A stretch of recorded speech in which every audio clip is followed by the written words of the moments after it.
Bonjour et bienvenue. Aujourd'hui, on plonge dans une question immense. Dieu, existe-t-il? Bonjour. Oui, une question qu'on va aborder via deux penseurs radicalement opposés. Descartes et Freud. Exactement. D'un côté, Descartes, qui pense pouvoir prouver Dieu par la raison pure. Et de l'autre, Freud, qui voit la religion comme, comme une sorte d'illusion réconfortante. C'est ça, né de nos désirs, de nos peurs. Notre objectif, c'est de comprendre ces deux visions. On va mettre en dialogue leurs idées en s'appuyant sur des extraits d'un cours de philo. Un dialogue conceptuel, en quelque sorte. Tout à fait. Alors commençons par Descartes, le camp de la raison, si on veut. Oui, pour lui, pas de doute. L'existence de Dieu, c'est une certitude, accessible par l'intellect. Son premier argument, c'est l'argument ontologique. L'idée même de Dieu, c'est l'idée d'un être parfait. Et comme l'existence est une perfection, un Dieu parfait doit forcément exister. Sinon, il lui manquerait quelque chose. Il ne serait pas parfait. C'est une logique assez implacable, vue comme ça. Une reprise d'Anselme, d'ailleurs. Oui. Et Descartes ajoute sa touche personnelle, avec la preuve par la cause de l'idée de parfait. Il se dit, en gros, moi, être fini, imparfait, comment je peux avoir l'idée d'un infini parfait? D'où viendrait cette idée? Exactement. Elle ne peut pas venir de moi. Elle doit avoir été mise en moi par cet être parfait, infini. Il le dit lui-même. Attendez, la citation. C'est celle sur la substance infinie? Oui, il faut nécessairement conclure que Dieu existe, car je n'aurais pas l'idée d'une substance infinie, moi qui suis un être fini, si elle n'avait été mise en moi par quelque substance qui fût véritablement infinie.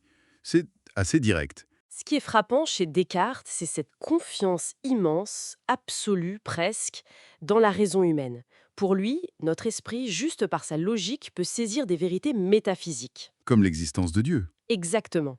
Il part de l'intérieur, de la pensée, pour affirmer quelque chose sur le réel, sur l'extérieur. C'est une démarche purement intellectuelle. Impressionnant, c'est vrai. Mais alors arrive Freud, et là, changement complet de décor. Ah oui, là on change de registre. Freud, lui, les preuves logiques, ça ne l'intéresse pas vraiment. Pour lui, la religion, c'est une illusion. Attention, il ne dit pas forcément c'est faux. Il dit que ça ne vient pas d'une recherche de vérité. C'est ça. L'origine est ailleurs. Elle est psychologique. Il dit, je cite, « Les idées religieuses sont des illusions, la réalisation des désirs les plus anciens, les plus forts, les plus pressants de l'humanité. Des désirs. Lesquels, alors, selon lui? D'abord, le besoin de protection. Face aux difficultés de la vie, à notre détresse, un peu comme un enfant cherche la protection de son père. La figure paternelle idéalisée. Voilà. Et puis, le besoin de consolation face à la mort, l'envie d'une justice parfaite, qu'on ne trouve pas ici. Et aussi des réponses aux grandes questions, aux énigmes de l'existence. Donc Dieu serait une projection. Une création humaine pour supporter l'insupportable. C'est l'idée. Une sorte de père cosmique, magnifié, qui nous protège et nous rassure. Né de notre incapacité à affronter la vie et la mort seul. Freud relie ça très fort au complexe paternel de l'enfance. En fait, il déplace tout le débat. On quitte la philo pure, la logique. Pour entrer dans la psychologie profonde. Exactement. La question n'est plus Dieu existe-t-il, mais plutôt pourquoi on a besoin d'y croire. La croyance devient un symptôme, une construction psychique qui répond à des besoins affectifs, existentiels. C'est fascinant comme renversement. On a donc une opposition très nette. Descartes, la raison, l'idée claire, prouve Dieu. Freud, le désir, l'inconscient, le besoin psychologique, crée Dieu. La logique contre le besoin, en somme. C'est un bon résumé. Mais est-ce que c'est si simple? Est-ce que c'est forcément l'un ou l'autre?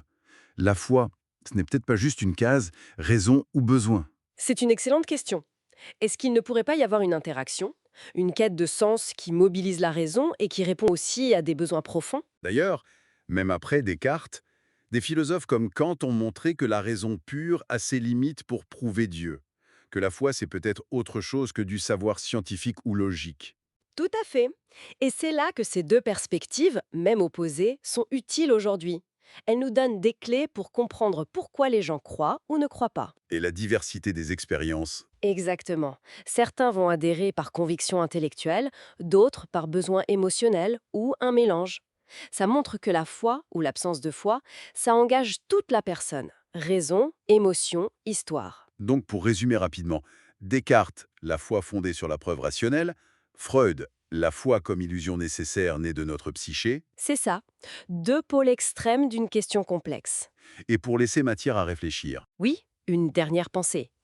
Et si on acceptait l'idée que la croyance religieuse puisse être à la fois une quête de sens qui engage la raison et l'expression de besoins psychologiques très humains, très universels? Hmm. Comment ça changerait notre façon d'aborder le dialogue, souvent tendu, entre croyants et non-croyants aujourd'hui?